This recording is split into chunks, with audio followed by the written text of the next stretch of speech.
in Rome, Chase said that you guys had been already practicing so much for Air Force and he said that you knew their offense better than they do. Do you feel confident at this stage? I wouldn't say all that, but I think we definitely did. That was you know, Chase, though. Yeah, I know. I've talked about a Chase banned from media thing going on, but I think we have prepared, a lot in spring, and we used some of those practices to get ready for what we're going to face this week. So that's not just a complete shock to us, and I think we'll have our scout team ready to be able to give us the look that we need, that they've been practicing and have done before. So I think that's all kind of one and helps you understand the offense better. Maurice, how would you explain Air Force's offense as someone who's not familiar with it? I play with it sometimes in NCAA football, so I have a little bit familiarity with it, but it's there's a lot of things that go into it, and there's a lot of people that you have to account for in the option game. So I mean, it's just really tough for any defense to have to sort of switch your entire what you're doing on defense just to play this 1 week and then go back to like a normal team. So I mean, it's just really tough for the adjustments that we have to make, and just making sure that everyone's really into it this week and understanding what we need to do. What's your favorite triple option play in the Xbox? I don't know. It's probably the triple option read, just the fullback, and the quarterback run, pitch option. So. Have you played against the option? No, I've never played against a wing T offense except for in high school. So.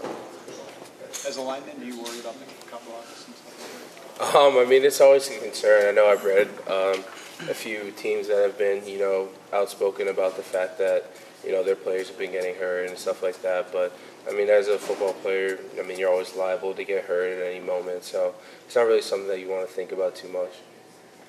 Will you guys be required to wear knee braces this week? I don't know. That's a great question. I'm not sure. It's probably a better question for Coach Harbaugh. He doesn't like our questions. That's a bad question. He's dead inside. Burnt wood. Does it surprise you that he called himself Burnt Wood? He doesn't look like Burnt Wood usually. No, I mean, he told us that before. It was, I think it was our Thursday practice or something. He just told us he was burnt wood inside, so I don't know, it was kind of funny, it was kind of scary at the same time. But, Do you see him a little bit more patient and not as emotionally maybe fired up as he would be in the past, like shorter fuse or longer fuse now with a younger team? No, I think he's still the same for the most part. I think on game day it's a little bit different just because of the new rules that they put in for the coaches not being able to cross the white or whatever to talk to refs. So I think he's just been a little bit more, relaxed and less animated on the sidelines. Does that bother him at all that he can't cross the line? I don't know. Who's the get-back coach? Coach Tolbert. He's a good get-back coach.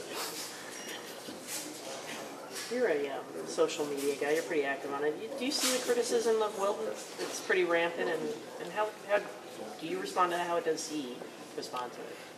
Yeah, I don't know. I couldn't imagine being in Wilton's shoes. It's really tough for a quarterback to, receive death threats or like have someone say that you should kill yourself or something like that. I mean, it's ridiculous to the point where it's just like, you guys are supposed to be our fans. You shouldn't be saying that type of stuff. Well, we're on that. Did he get death threats? I mean, I assume so. I mean, I remember with the punt thing. Yeah, it's bad. While we're on that, Grant tweeted about the fans booing him. He then deleted it. Are you guys told to not lash out at the fans booing you on social media or in front of us, or can you say and do what you want in that regard? I feel like everyone just sort of gets emotionally hijacked, and there's some very passionate fans, and you kind of just try to keep your mouth shut for the most part, and stick together as a team throughout whatever's going on. Maurice, when you have this lot of emotion, a lot of social media come through, why is it important to you as a captain and as a teammate to essentially keep your faith in Wilton's faith?